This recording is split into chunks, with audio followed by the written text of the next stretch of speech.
Hi అండి, welcome back to మన channel. ఈ పుట్టమైన వీడియో ఏమంటే, ఇక్కడ ఒక ట్యూషన్ కోసం వచ్చారండి. నేను ట్యూషన్ తీసుకోవట్లేదు. సో ఎక్కడైనా ట్యూషన్స్ బాగున్నాయా అని అడిగారు. ఏం ప్రాబ్లం అని అడిగాను వాళ్ళని. బాబు 8th కంప్లీట్ అయ్యి 9thలోకి ఎంటర్ ఇస్తున్నారు, పర్సంటేజ్ తక్కువ ఉంది 8thది అని అన్నారు. సో సరే ఏం సిలబస్ అని అడిగితే ఐసిఐసి సిలబస్ అన్నారు. సో ఏదైనా సిలబస్ చేంజ్ చేయాలనుకుంటే ఏమీ అవసరం లేదు, 8th 9th 10th ఒకే సిలబస్.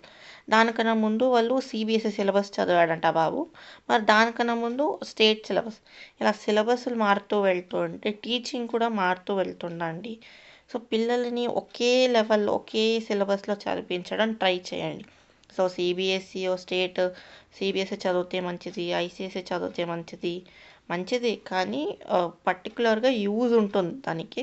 స్టేట్లో కొంచెం బేసిక్ లెవెల్ ఉంటుంది కాబట్టి బేసిక్ లెవెల్ ఉంటుందండి స్టేట్లో. ఐసిఐసి సిబిఎస్ఈ ప్యూ లెవెల్లో ఉంటుంది. కొన్ని పిల్లలకి ఈజీగా అర్థమవుతుంది, అర్థం చేసుకోగలుగుతారు కొన్ని పిల్లలు అర్థం చేసుకోలేరండి.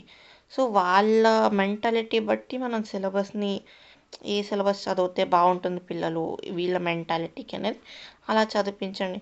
Try to maintain 1st to 10th ఒకే సిలబస్లో ఉండేలా చూసుకోండి. లేదంటే 1st to 5th ఒక సిలబస్, 6th to 10th ఒక సిలబస్ ఉండేలా చూసుకోండి. ఎందుకంటే పిల్లలకి కూడా టీచింగ్ డిఫరెంట్ అవుతుంది, సిలబస్ డిఫరెంట్ అవుతుంది. ఇది మాత్రం చూసుకోండి. It is useful to. Thank you.